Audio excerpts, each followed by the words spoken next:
As questões trabalhistas e as leis relacionadas aos empregados domésticos são fundamentais para garantir direitos e proteção a esses profissionais. No Brasil, uma emenda constitucional de 2013 trouxe mudanças significativas, estendendo diversos direitos trabalhistas à categoria, como jornada de trabalho, horas extras, FGTS, seguro-desemprego, entre outros. Além disso, em 2015, uma lei complementar regulamentou diversos aspectos do trabalho doméstico, incluindo a jornada de trabalho, pagamento de horas extras, férias, entre outros direitos.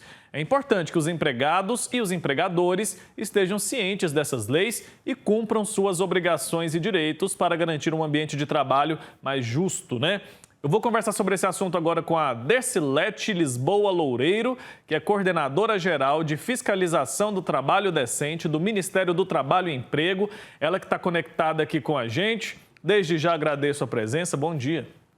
Bom dia. Então, amanhã, comemorado o Dia Nacional das Trabalhadoras Domésticas, a gente decidiu aproveitar, portanto, essa data para refletir e entender mais a respeito dessa realidade. E a gente pode dizer que tivemos avanços aí quando falamos sobre a relação trabalhista entre o patrão e o empregado doméstico. Qual que é a relação, como está essa relação hoje em dia no nosso país? Bom dia, Wilker. Bom dia a todos os que nos assistem.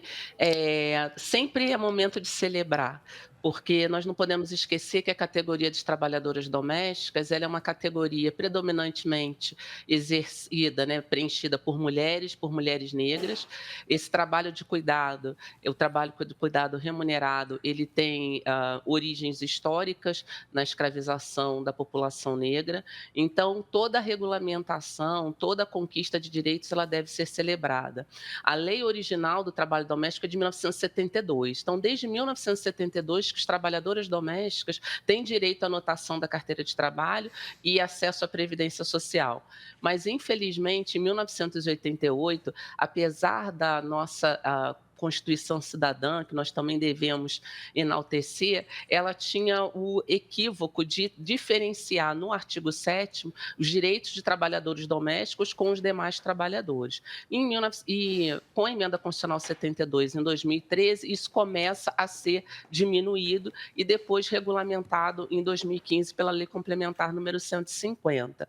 Então, houve avanços nesses últimos 50 anos, como você relatou, a partir de 2015, portanto, a jornada de trabalho de 8 horas diárias e um módulo de 44 semanais é um direito legal, está previsto na Constituição, foi estendido às trabalhadoras pela emenda constitucional 72 e a lei complementar, portanto, garante a elas o pagamento de horas extras, que era uma reivindicação antiga da categoria.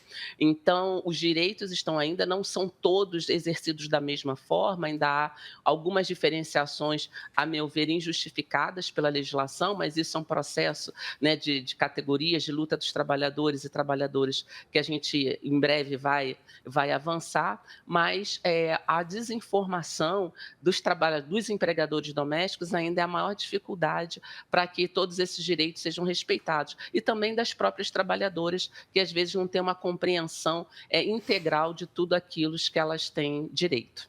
Pois é, então fala um pouco mais para a gente sobre o perfil do empregado ou da empregada doméstica hoje no Brasil e quais são os principais desafios que esses profissionais enfrentam atualmente.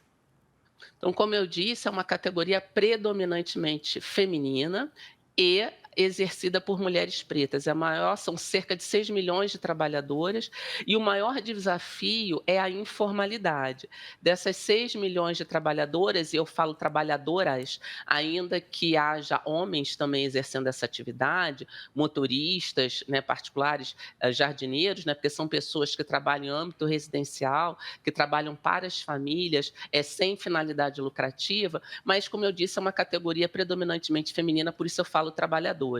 Então, dessas 6 milhões de trabalhadoras, que é reconhecida pelo IBGE, apenas cerca de 1 milhão tem os seus direitos reconhecidos em razão do registro da anotação de carteira. A gente costuma falar anotação de carteira porque o trabalhador e as pessoas têm esse símbolo maior, mas hoje em dia a carteira de trabalho ela é digital, né?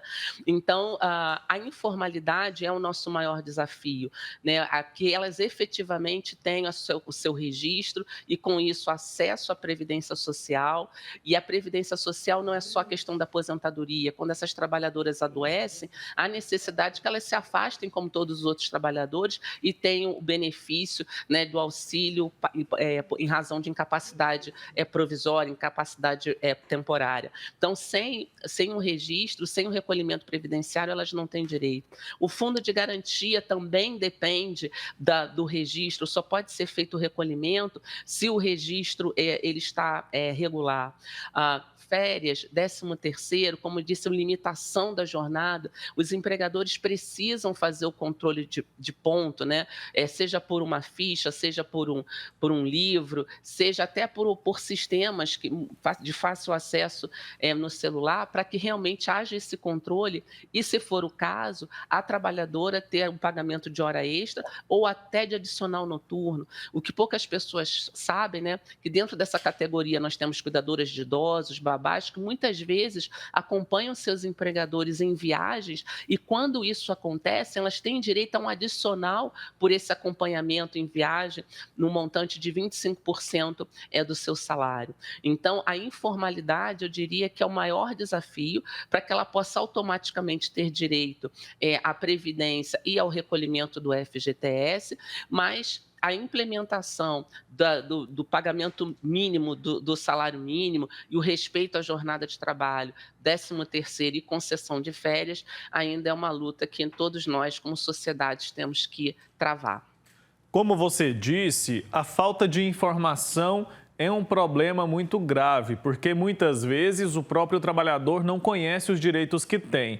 Eu gostaria que você esclarecesse para a gente justamente esse ponto.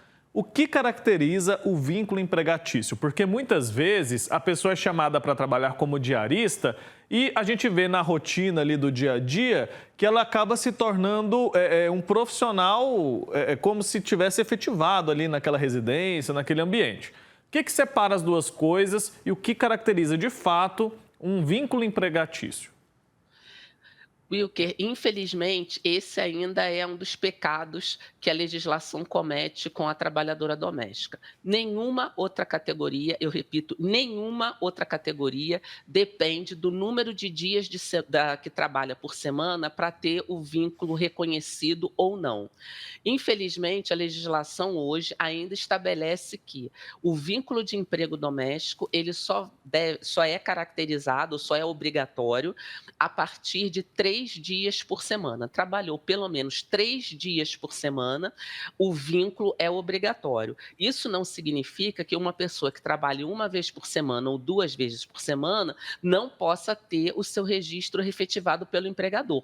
Pode, mas é facultativo. A partir de 3 dias por semana, ele é obrigatório. Então, respondendo à sua pergunta, as diaristas elas só poderiam existir se elas trabalharem até 2 vezes por semana para o mesmo empregador. E se trabalharem mais de 3 vezes por semana, elas já têm a condição de empregadas e, consequentemente, todos esses direitos reconhecidos a que eu me referi anteriormente.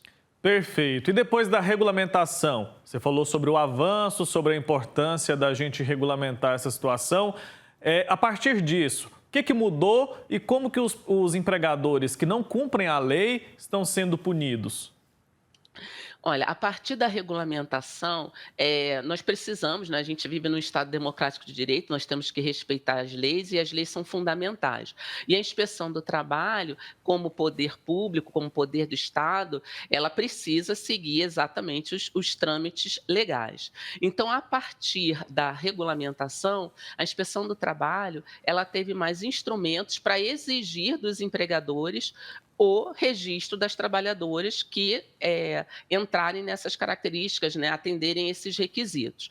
Desde esse ano, especificamente, nós também celebramos como uma conquista da sociedade brasileira a Coordenação Nacional de Fiscalização do Trabalho Doméstico e de Cuidados. Então, é um grupo de fiscais especializados na fiscalização do trabalho doméstico, com vistas à efetivação dos seus direitos e, principalmente, o combate à informalidade. Então, está uma força de auditores e auditoras fiscais destinados exclusivamente ou preferencialmente a essa atividade. Então, esse é um passo importante que o Estado brasileiro dá no sentido de garantia dos direitos das trabalhadoras domésticas.